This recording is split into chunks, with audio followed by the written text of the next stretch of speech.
आखिर पृथ्वी का विनाश कैसे होगा?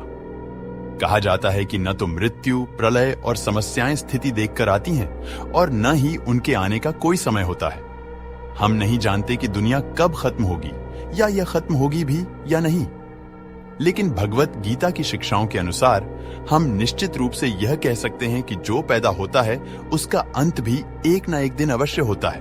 ब्रह्मांड में पृथ्वी का निर्माण लगभग 4.5 अरब वर्ष पूर्व हुआ था और अब तक ज्ञात जानकारी के आधार पर पृथ्वी हमारे सौर मंडल का तीसरा और एकमात्र ऐसा ग्रह है जिस पर जीवन संभव है।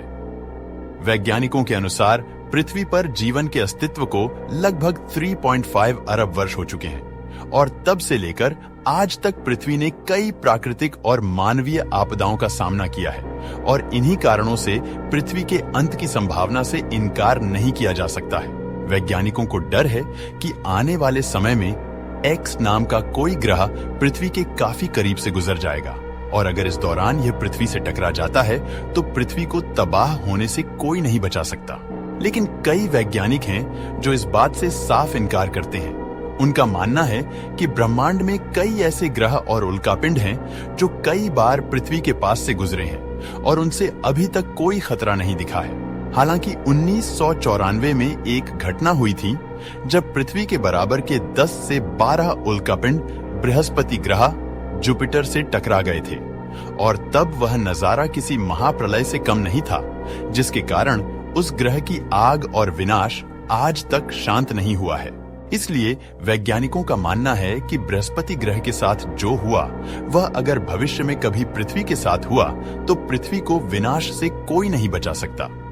दोस्तों, ज्वालामुखी वोल्केनो का फटना भी पृथ्वी के विनाश का एक कारण बन सकता है। जब ज्वालामुखी फटते हैं तो वे गर्म, खतरनाक गैसें, राख, लावा और चट्टानें उगल सकते हैं जो विनाशकारी नुकसान का कारण बन सकते हैं।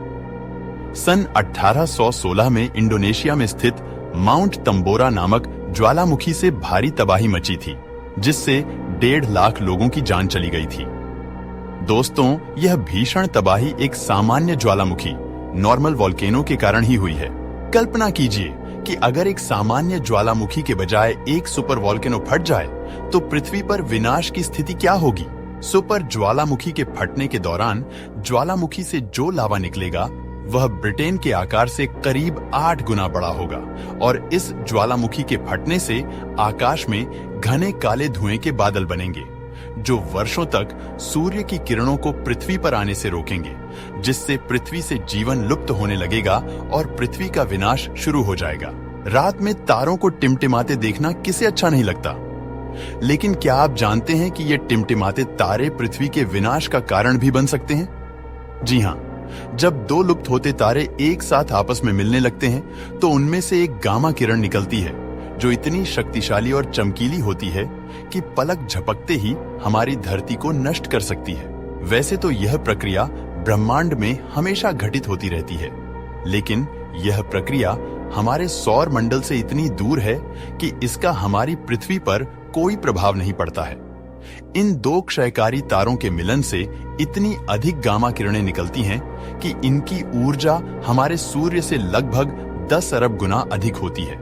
अगर यह प्रक्रिया हमारी पृथ्वी से 1000 प्रकाश वर्ष की दूरी पर घटित होती है तो इस शक्तिशाली किरणों से हमारी पृथ्वी पल भर में नष्ट हो जाएगी। महाभारत में भी कलयुग के अंत में प्रलय का उल्लेख मिलता है।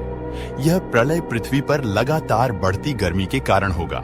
महाभारत महाकाव्य में लिखा है कि कलयुग के अंत में सूर्य का तापमान इतना बढ़ जाएगा कि समुद्र और नदियां सूख जाएंगी, धरती पर बारिश पूरी तरह से रुक जाएगी और सूरज की यह भीषण आग धरती को पाताल तक भस्म कर देगी।